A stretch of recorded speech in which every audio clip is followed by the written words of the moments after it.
You know, ChatGPT, right? Of course you do. That little chat window that's basically become the world's assistant. But here's a wild thought. What if the person who helped build it is now building the thing that's going to beat it? This is the story of Mira Murati, the engineer, the visionary, and maybe, just maybe, the biggest challenger OpenAI will ever face. All right, let's get into it. I mean, come on. You know this logo. You've probably used the product. It has absolutely taken over the world, a tool millions of us use every single day. But, this isn't a story about what's already here. It's about what's coming next. It's about the absolutely audacious idea that the person who helped make the champion might be the only one who really knows how to take it down.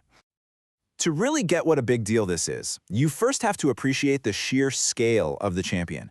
We're talking about OpenAI, the undisputed king of the AI world right now. And right at the heart of OpenAI's biggest successes was Mira Murati. She was the chief technology officer, the one leading the charge on game changers like ChatGPT and DALL-E. She literally helped build the giant that she's now getting ready to fight. And make no mistake, OpenAI is a giant. We're talking about an estimated $79 million just to train one model, GPT-4. That's the kind of money that is almost impossible to compete with. And that's not just a financial cost, right? There's an environmental one too. Training GPT-4 pumped out over 5,000 tons of carbon. To give you some perspective, that's what nearly 300 average Americans produce in an entire year. This isn't just tech, this is industrial scale stuff. And you know what? The results speak for themselves. You look at public leaderboards like Chatbot Arena, which is basically a blind taste test where people vote on the best AI answers, and OpenAI's models are always sitting right there at the top. They've set the bar that everyone else is scrambling to reach. But, as we all know, every reign eventually faces a challenger. And this one is coming from someone who used to be on the inside. So, in early 2025, Murati makes her move. And it was a power move.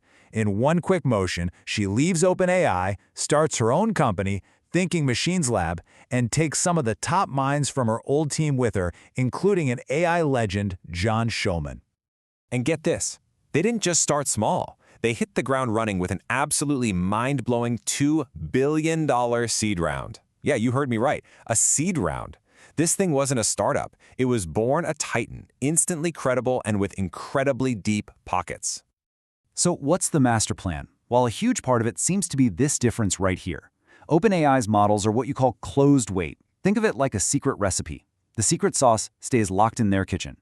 The open weight approach is like publishing that recipe for the whole world to use, to tweak, and to build on. And that creates a massive opening. And here's why that is such a big deal. Just a year ago, the best closed models like OpenAI's were a full 8% better. But look at this now. That gap has shrunk to almost nothing. The open-weight community is catching up, and they are catching up fast. This is exactly the kind of wave a smart challenger can ride all the way to the top. But this isn't just about one company's brilliant strategy. The whole AI world is heating up. It's creating the perfect conditions for a huge shakeup. Let me put it this way. Think of OpenAI as a giant cruise ship. It's powerful, it's steady, but it takes forever to turn. Mira's new lab? That's a speedboat. It's nimble, it's super fast, and it can change direction on a dime. And man, is the race getting tight. Look at this. It shows the performance gap on that Chatbot Arena. So the difference between the number 1 AI and the number 10 AI. Last year, that gap was massive. This year, it's been cut in half. Being the best isn't some huge leap anymore. It's a game of inches. At the exact same time, the cost to actually use these incredible models has just fallen off a cliff. We're talking a price drop of more than 280 times in just 18 months.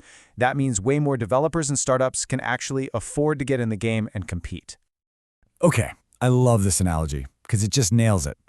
OpenAI is like Domino's Pizza. It's reliable, it's everywhere, they built the whole delivery system. But a challenger like Mira's Lab, they're like that cool new food truck that pops up and suddenly starts making way better pizza. They don't have to be everywhere at once, they just have to be better.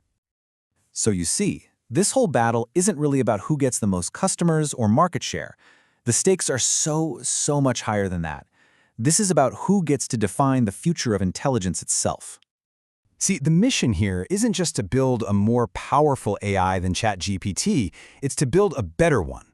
One that's built on a whole different set of rules, focused on safety, on being open, and on benefiting everyone. not just a company's bottom line. And what does better even mean? Well, it boils down to these big questions.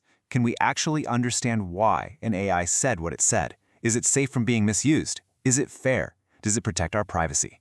These are the new battlegrounds in the AI race. Now, to be fair, we are seeing some progress. The big players have gotten more transparent over the last year. But an average score of 58% is still a failing grade in any classroom. And that right there is a huge vulnerability for the big guys and a massive opportunity for a challenger to take the lead. And that's really what it all comes down to. The winner of this race, they don't just get a successful company. They get to write the rules for how all of humanity interacts with artificial intelligence for generations.